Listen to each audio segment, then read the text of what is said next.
There's never been a more important time for new approaches to marine conservation and management in British Columbia. The land use planning process offers some valuable lessons on how to achieve the goals that we're going to set for ourselves over the next couple of days, and I'd like to share some of those with you in a more compelling way. Number one, be bold. You have to articulate a compelling vision for change. The Land Use Planning Initiative was successful because of its uniquely compelling vision. A global conservation model for an internationally significant area, sufficiently comprehensive to simultaneously address ecosystem health, resource use, and community well-being. Let me repeat that. Ecosystem health, resource use, and community well-being. That's what it's all about. This vision inspired government, environmental groups, industry, and First Nations, and built public support for changes to the status quo. So in number two, you have to nurture respect. People make changes, not institutions. So you need to create new relationships. Few, if any, would ever have predicted people from opposite sides would form personal relationships and friendships based on understanding, much less that they would be, in hindsight, seen as an important facet for success. Past land use conflicts produced caustic relationships between individuals, which spread into more broadly held disrespect. A lack of contact between individuals fueled misperceptions and stereotypes, further eroding relations. Over hundreds and hundreds of meetings, things began to change. People began to listen and understand the other side's interests and perspectives rather than simply exchanging demands with one another. So number three, you've got to use diversity. We have a great deal of diversity throughout this room, so I think we have the foundation for a very strong process. We need to build alliances with strange bedfellows. At the outset, all of the parties involved in the land use planning each held distinct worldviews. Even if we all agreed in the need to change the status quo, we held differing views as to what such change would look like. While these differences had fueled past conflict, the new unique circumstances turned diversity from weakness into a formidable strength. Overall, diversity can be credited both with the breadth of the solution and with its eventual adoption by the BC government. The strange bedfellows approach was powerful. When historically polarized groups presented a solution they had agreed upon, BC had no choice but to endorse it and work to make it a reality. Number four, you have to play smart. The more complex and entrenched the system, the more creativity and innovation is required to change it.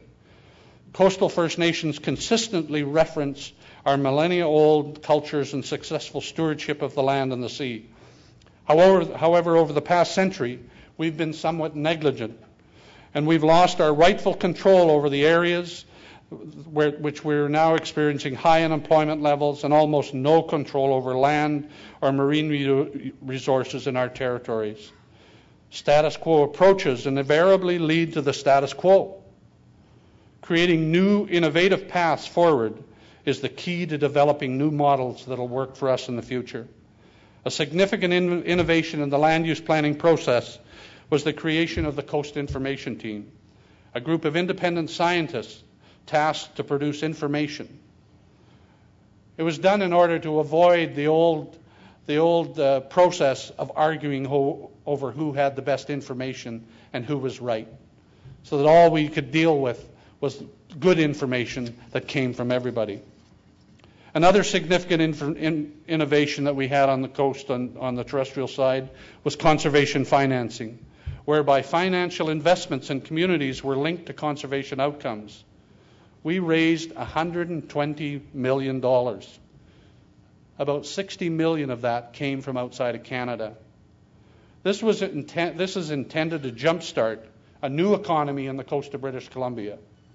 It's absolutely essential for us to move forward. And we think this is an element that we're going to need as we change the landscape and the seascape that we're involved in. This approach had not been applied anywhere else before. It was aimed at helping communities transition from a strictly industrial forest economy to one based on a wider range of activities, including conservation. And finally, ecosystem-based management had to be built from the ground up using new science produced by the Coastal Information Team.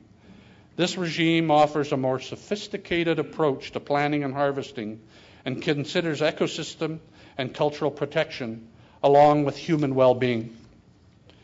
Number 5, stay positive. Persistent optimism is infectious. Vision, power, relationships, and innovation are all tools that can be used successfully to change systems. However, without believing one can succeed, their full potential will never be realized. Failure is not an option. We believe we can, and we have to succeed. Persistent optimism, even when the going gets rough, is fundamental to success. We must build on the strengths we all have in this room. We all have different sources of power. Some may be political, some may be economic, some may be legal, and much of it is knowledge-based. First Nations bring our knowledge, our rights, and our title, not as a weapon, but as a feather to you to help begin this process.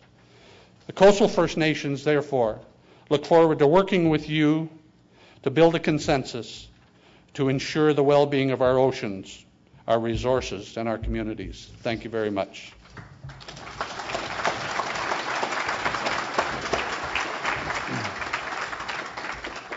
Thank you, Art, and thank you both, Paul and Art, for those welcomes and putting things